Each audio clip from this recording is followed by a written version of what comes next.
Similarity একটাই, দুজনেই নারী। এবং ঝাড়গ্রামের ঘটনায় যে হাতিকে আগুনের মানে একটা লোহার শলাতে আগুন ধরিয়ে যে তাকে দূর থেকে ছুঁড়ে মারা হয়েছিল, সেখানে সেই হাতিটি গর্ভবতী ছিল এবং তার সাথে শাবক হাতি ছিল, অর্থাৎ তার সাথে শিশু হাতি ছিল, সেই মা হাতি। পুরো পৃথিবী জুড়ে এই তোলপাড় হয়ে যাচ্ছে, কিন্তু এই আন্দোলন থিতিয়ে না পড়ুক, তার মধ্যেও ঝাড়গ্রামের এই গর্ভবতী হাতিটিকে যেভাবে হত্যা করলো,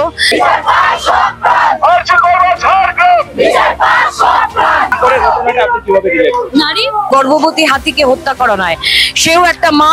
দিন দিন মানুষের আরো মানুষ থেকে আরো নিচু থেকে আজকে আমাদের এই মিছিল শুধু প্রতিবাদ নয়, আরজিকর বা ঝাড়গ্রাম বিচার প্রাক সব প্রাণ, আরো নিচু থেকে আরো নিচুতর হয়ে যাওয়ারই ছবি। আর কি বলবো, আমরা এদের শাস্তি চাই।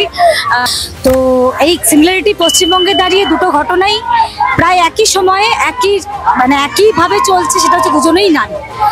আর এটা কখনোই কাম্য নয় যে মানুষ বলে শুধু মানুষের জন্য আমি বিচার চাইবো আর আমাদের প্রকৃতি তার জন্য আমরা কিছু বলবো না, সেটা কখনোই কাম্য নয়। আরো মানুষ থেকে আরো নিচু থেকে আরো নিচু থেকে আরো নিচুতর। যেখানেই জীবনের ওপর প্রাণের ওপর অত্যাচার হবে, মায়েদের ওপর অত্যাচার হবে, যে কোনো জীবজন্তু হোক মানুষ হোক, যে কোনো কারোর ওপর অত্যাচার হবে, মানুষ কিন্তু নামবে রাস্তায়। শুভবুদ্ধি সম্পন্ন মানুষ, সচেতন মানুষ, সাধারণ মানুষ, তারা কিন্তু রাস্তায় নামবে। এবং দেশে কোনো আইন প্রশাসন, যে দেশে সভ্য দেশে যেখানে একটা আইন প্রশাসন আছে, সেখানে এরকম কোনো ঘটনা ঘটে বলে আমার জানা নেই। তো সরকারকে অনুরোধ করবো প্রকৃতির দিকে যেন নজর দেয়। যেভাবে অরণ্য ধ্বংস করা হচ্ছে, ডিফরেস্টেশন হচ্ছে, ফলত বন্য যে প্রাণ, জঙ্গলের মধ্যে যে সমস্ত প্রাণীরা থাকে, তারা সেখানে খাদ্য পাচ্ছে না, লোকালয়ে বেরিয়ে আসছে। ওদের হয়ে তো হাতির দল এসে বিচার চাই করতে পারবে না, সেই জন্য ওদের হয়ে আমাদের মতো কিছু মানুষ বিচার চাইছি আমরা। আগামী দিন খুবই ভয়ঙ্কর হতে চলেছে মনুষ্য জাতির জন্য এবং পৃথিবীর জন্য।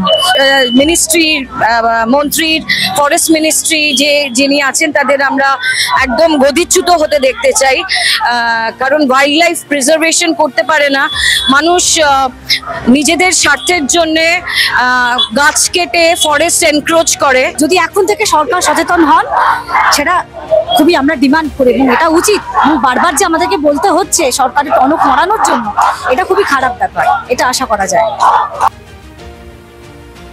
তার প্রমাণ। আর শুধু পশুপ্রেমী না, আগে হয়তো আমরা শুধু পশুপ্রেমী স্পেশালি বলতাম, এখন শুধু পশুপ্রেমী না, এখন পশুপ্রেমী আর তার সাথে সাধারণ মানুষ মিলেমিশে এক হয়ে গেছে। কারণ তারা সবাই বুঝতে পেরেছে যে তাদের দাবিটাও যেমন এক, তাদের বিরুদ্ধে ঘটে যাওয়া অন্যায়গুলোও কিন্তু অনেকাংশে এক। তাই তাদের শত্রুগুলোও এক আর তাদের লক্ষ্যগুলোও এক।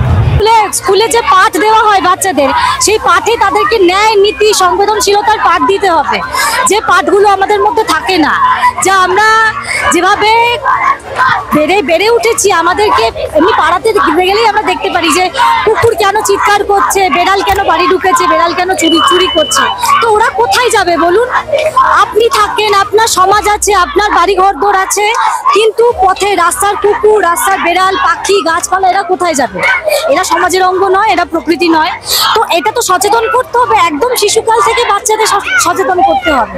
এই উদ্যোগ সরকারকে তো নিতেই হবে। এছাড়াও আমি ভারতের প্রত্যেকটি নাগরিককে অনুরোধ করব এই দিকে যেন নজর দেয় এবং বিনা কারণে কোনোভাবেই যেন স্ট্রে ডগ, ক্যাট, এদের উপরে কোনো ধরনের অত্যাচার না করা হয়। আপনি যদি অত্যাচার করেন, আপনার বাচ্চাটিও কিন্তু তাই শিখবে এবং পরিবর্তে ভবিষ্যতে আপনার উপরে অত্যাচার করতে দ্বিধাবোধ করবে না। এগুলো মাথায় রাখবেন। হাতির স্মৃতিশক্তি খুব সাংঘাতিক, এটা কিন্তু মনে করবেন না আপনারা যারা এটা করেছেন আপনারা পার পেয়ে যাবেন। হাতি কিন্তু প্রতিশোধ নেবে, এটা জেনে রাখুন। আমরা তো আমাদের মতো চেষ্টা করবই, হাতিও কিন্তু আপনাদের উপর প্রতিশোধ নেবে, তখন কিন্তু কিছু আপনারা পার পাবেন না।